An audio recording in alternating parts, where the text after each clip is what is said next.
Now I'm pleased to introduce to you a great humanitarian and the 8th president of Marygrove College, Dr. David J. Fike. Thank you, Karen. Thank you, Your Excellency, for those remarks. And thank you all for joining us today for this press conference. You've received some materials, but I'd like to make a statement, and then I'm very pleased that the individuals that are with us here, who I will introduce, will be making also brief remarks. There is a humanitarian crisis going on in this country. There is a refugee crisis going on in this country. There is a refugee crisis as in a large number of people, fellow human beings, seeking safety and refuge because their existing circumstances are inhumane and unlivable.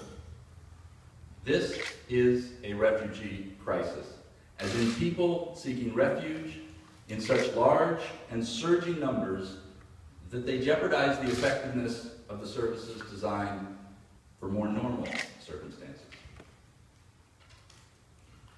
This shouldn't be a debate. It shouldn't be in doubt that we are witnessing a humanitarian crisis, a refugee crisis. The fleeing of vulnerable women, children, and young adults that we are witnessing has all the classic markings of what this world sees all too often from war-torn regions over and over again. From war-torn regions in which unprotected, threatened civilians will take extreme measures to reach safe haven. The only difference in this instance is that the threat to vulnerable civilians is not from standing armies engaged in traditional combat or even organized guerrilla warfare. In this instance, the threat is from brutal and violent gangs, extortionists, narco-traffickers operating with impunity in a widespread area of extreme lawlessness in different parts of the Central American region. Yet, while there is no doubt that this is a humanitarian and refugee crisis, politicians and commentary in this country are creating doubt in the minds of Americans. While there should be no doubt that what we are witnessing is a refugee crisis that calls for a charitable and a humanitarian response, today, at this moment, in our national dialogue and in the political arena, there is debate on that point. Our elected leaders all too frequently are characterizing this situation as being the result of our broken immigration system, or being the result of the lack of comprehensive immigration reform, or even being the result of some sort of a mass psychosis triggered by some vague rumors about changes in the U.S. immigration policy, afflicting mothers in specific parts of this Central American region who all of a sudden spontaneously decide that they're going to send their children on extraordinarily life-threatening journeys to far-off lands. This type of explanation is crazy. It is not what is going on. The current crisis has all of the classic markings of a refugee crisis. We are witnessing thousands of women, children, and young people fleeing their homes, seeking safe haven elsewhere because they are under threat at home.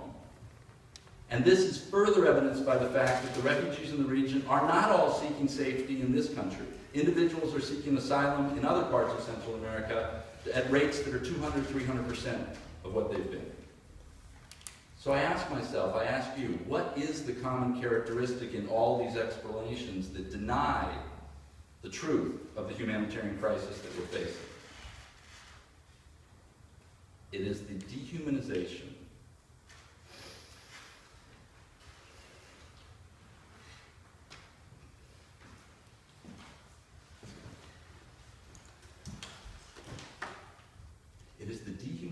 of these women, these children, and these young people. You're seeing it in the ugly protests around this country. You hear it. They're not like us. There's something different about them. They're not our brothers and sisters. They're disease carriers.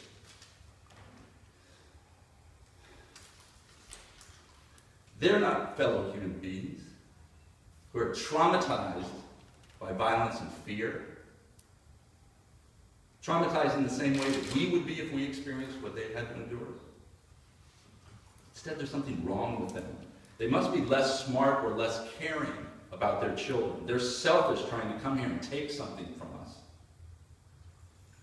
I've even seen video of an elected member of Congress on the floor of the House of Representatives describe these traumatized women and children not as refugees, but as invaders. It's so obvious what is going on. It's the same thing that white segregationists used to deny the rights of African Americans in this country for decades. They're not like us. As you can tell, I'm a little personally passionate about this issue. Let me tell you why. I'm personally passionate about this issue because I've seen and understand the results of dehumanization, and I don't like it. As a young adult, I spent years organizing faculty to go to Central America to help try to protect, with our international presence, our colleagues, other faculty and academics who were under threat, who were being tortured, and our presence could help protect them. In doing that work, I became very close with people who became my friends and colleagues at the University of Central America, which is a Catholic university in El Salvador.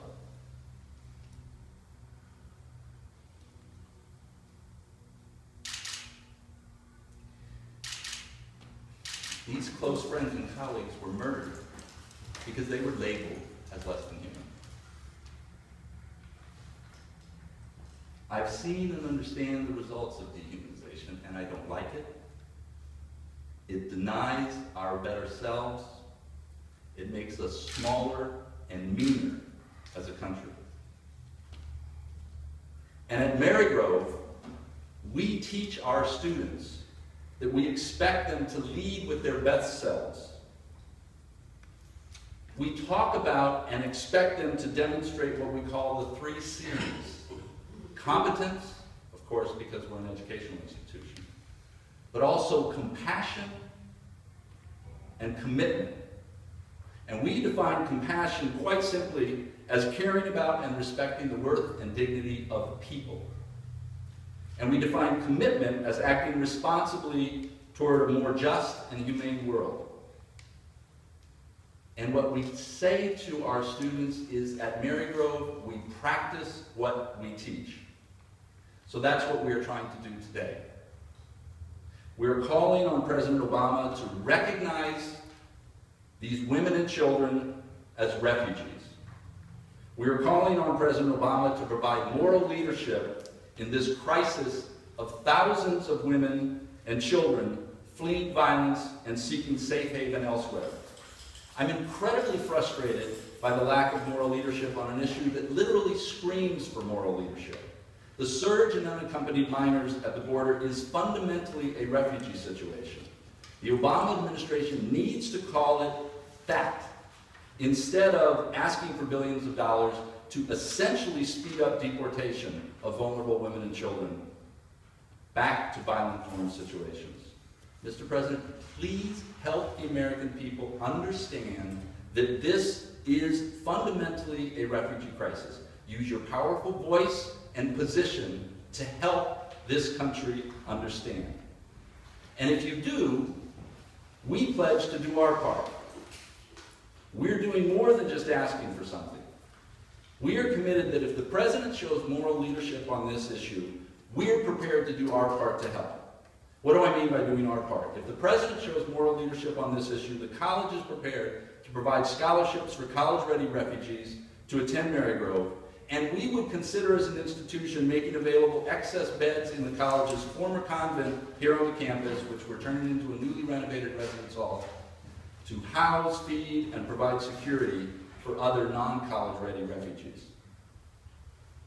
But I want to make clear, because there's a lot of smoke screening and deliberate confusion going on around this issue, particularly among politicians. Name these women and children as refugees and treat them as refugees. And that means stop trying to find fast-track methods to make these refugees somebody else's problem. We will not use and we will not be a part of a process that seeks this fast-track authority to expedite deportation back to unsafe conditions. Our Christian values don't allow us to do that. They will not allow us to be complicit in what is currently being proposed, which we do see clearly as an effort to do just that, accelerate the forcible deportation of children and young people back to the violence that they fled. So that's what we're doing as a college, calling on the president to exercise moral leadership and committing to do our part if he does. And as I've discussed this response with others, I've been asked some questions. And I wanted to anticipate a couple of those questions and address them here, and then I'm going to ask my colleagues to share their perspectives on our action as well. One of the questions that I get asked is something to the effect of, so why is this college in Detroit, Michigan, taking this position to support individuals who are so far away from Detroit when there's so much need in Detroit? In my opinion, it is wrong to characterize our response and the response that others should make to this issue as an either-or situation. Marygrove provides more than $6 million a year in scholarships to our students, most of whom are students that come right from the Detroit community, the majority of whom come from families in which they represent the first generation to earn their college degree, and most of whom are coming from very low-income situations. Our alumni and our friends and supporters are very generous in helping us being able to do that, and I hope and fully expect that they're going to respond as they have in the past to actions such as this at the college with even more generosity and support. But I do understand that this question of that is essentially an either-or is a common one. I understand that some people choose to characterize this situation that way, and they choose to respond to this crisis out of fear. They choose to characterize this situation as other people coming to take something from us. But as you know, we are a faith-filled institution. And for us, Jesus does not call upon us to respond to our fellow human beings' needs out of fear and selfishness. And I believe that the Marygrove community fundamentally views our response not as something being taken from us, but fundamentally as an opportunity to offer leadership that lifts up this country's most cherished values, as an opportunity to experience the joy and love of serving others in need. A second question that I've been asked is, well, do you really think that Marygrove by itself is going to be able to make a difference? To which I respond with a question. Do you really think that Marygrove will be by itself in this stance for very long? Do you really think that hundreds and thousands of colleges and millions of college students across this country are going to be silent on this issue for very long if it's not addressed? The lives of thousands of children and young people are at risk. We all know that we can't be silent in that situation.